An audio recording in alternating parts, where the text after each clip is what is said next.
Okay, let's dive into a mystery where faith and science have collided for centuries.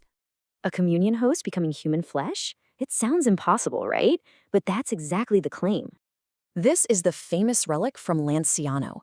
For centuries, it was a legend. Then science stepped in.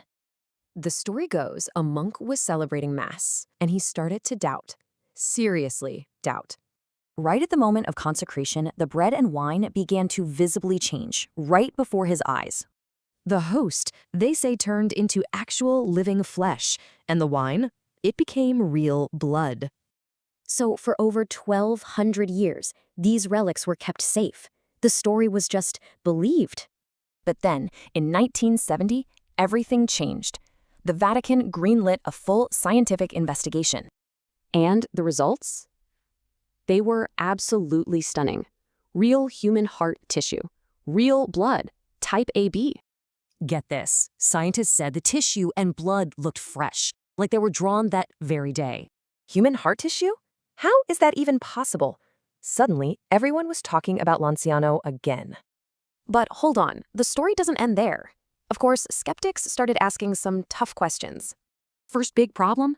The first written records are from 800 years after it supposedly happened. And the science itself? Well, critics noted some key tests were actually negative, or just inconclusive. But then, a bombshell, a claim that the World Health Organization itself had verified the whole thing. This supposed WHO report claimed 500 tests confirmed it all, that science couldn't explain it. A huge endorsement. But was this WHO report even real? The answer? Nope. In 2016, an investigator exposed the whole thing as a total fraud. So what we're left with is this amazing clash between contested science and unwavering faith. And today, the relics are still there.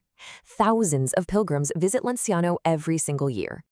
It's a powerful story where history and faith collide, leaving us with more questions than answers.